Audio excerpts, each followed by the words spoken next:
Maggi आज आपण कोणती रेसिपी बनवतोय? सोयाबीन टिक्की. ओके ठीक आहे. इकडे आपण काय घेतलंय ग? सोयाबीन घेतलंय. आणि सोयाबीन काय केलंय आपण? छान बॉईल करून घेतलंय, शिजवून घेतलंय. आणि त्यातलं पाणी काय केलंय ग? पूर्ण असं दाबून सगळं पाणी यातलं काढून घेतलंय. ठीक आहे. आता हे काय करायचं आपण? हे चांगलं असं छोटे छोटेसे तुकडे करून घ्यायचे सगळ्याचे. ठीक आहे. याच्यात आपण काय टाकायचं मॅगी? मीठ टाकायचं. ठीक आहे. मीठ टाकल्यानंतर थोडं काय टाकायचं? गरम मसाला टाकायचा. ओके. गरम मसाला टाकल्यानंतर काय टाकायचं ग? हळद टाकायची थोडी. थोडं हिंग टाकूया. थोडी पेपर पावडर. हे काय आहे? डाळीचं पीठ. हे आपण याच्यामध्ये काय करणार आहे? मिक्स करणार आहे बाइंडिंगसाठी. ओके. आणि ह्याच्यात शेवटचे आपण टाकणार आहे धना पावडर. बॉईल केलेल्या सोयाबीनमध्ये ऑलरेडी पाण्याचा अंश असतो, त्याच्यामुळे पाणी न घालता कोथिंबीर घालून छान मिक्स करून घ्यायचं.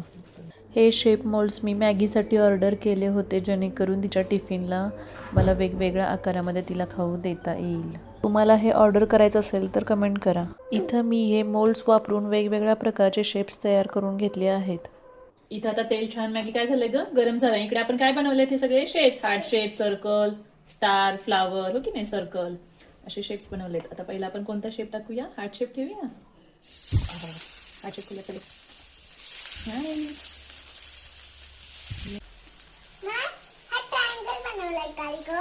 पॅन मध्ये अगदी थोडंसं तेल वापरून दोन्ही बाजू 5-5 मिनिटासाठी छान भाजून घ्यायच्या आहेत.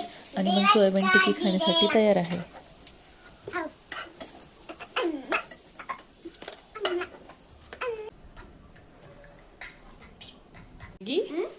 तुझं खाऊ रेडी झालंय की नाही? हार्ट शेप, सर्कल शेप, हो की नाही? चला बाईट घेऊन सांग मला कसं झालं.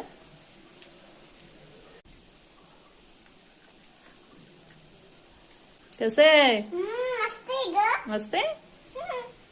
चला हे मॅगी एवढं सगळं फिनिश करणार आहे. ओके.